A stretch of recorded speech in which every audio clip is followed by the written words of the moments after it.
Yo, what's up guys? You got your boy Nandra here, welcome to another video. So for this video, I'm playing some Saha Sword. Now the game I'm about to show you is kind of interesting to me because my opponent lost because he because he made a play that on paper it makes sense, but in actuality it wasn't actually good because it didn't conform to the game plan that he was on. So let's go and hop into the video, or sorry, hop into the game.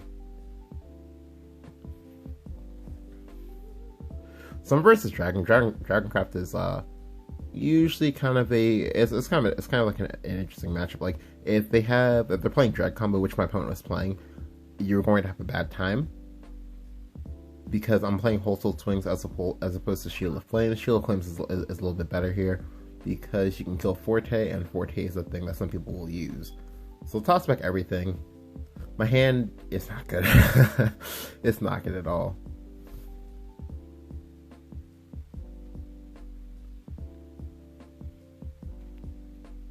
Now we see that he didn't redraw, so we can assume that he got the nut draw hand, which makes this worse because we're going to expect him to have Oracle here, into Ayala, and probably Fervor right afterwards. Pick up Kai'Sa. Kai'Sa is good. Kai'Sa will help me like get to the later stages of the games without having to use anything. It also means that now my Mazes are always live as long as I have an Eva for them. Yep, here he plays with the Ayala. That's fine. I don't care. I'll just go ahead and Geno it. Now the Geno is good here because most likely he's going to want a Fervor. If he Fervors, I can get aggressive on him if I need to. But instead he plays a Dragon Summoner into Erd.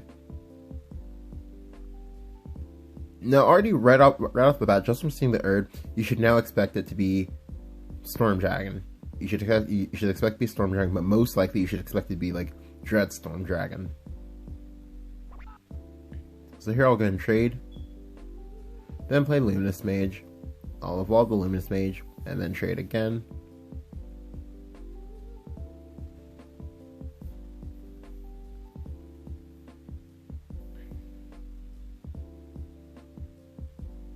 Alright, so this turn is the turn where they have to focus on.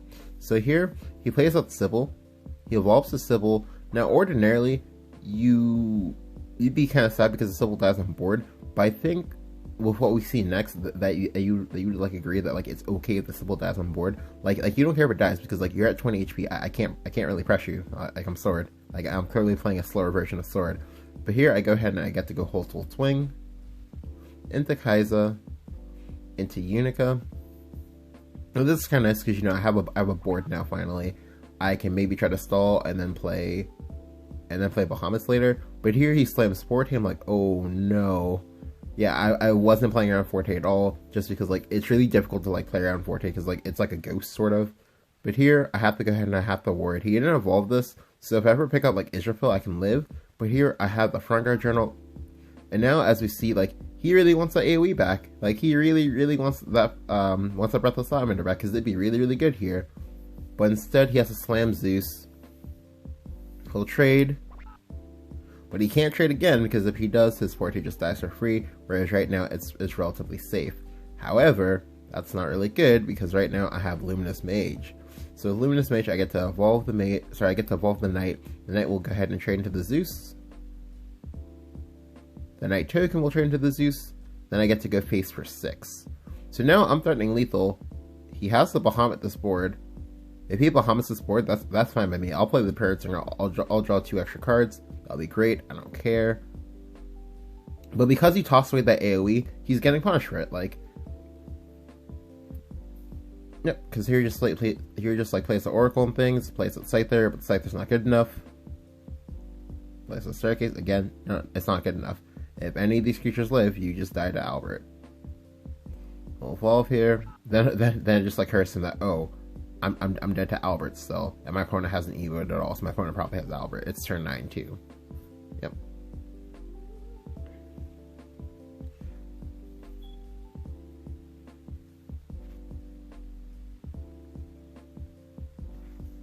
Now for me, again, we can safely infer that either the Forte or the Zeus were in his hand. Probably, I'm gonna assume it was the Forte, just because of like how willing he was to like ramp up that fast, that quickly. And for me, I and versus matchups like Sword, your AoEs, they have a lot more potency than they would like ordinarily, because like Sword, you have to play creatures as Sword. Like there's no world in which you don't play creatures. And I definitely would have like held that there, but like my opponent felt differently. He went in with his AoE, but then he just got like destroyed by wards. Like Forte gets destroyed by wards. Like you need to have ways to remove the wards and just hope that like that's like good enough.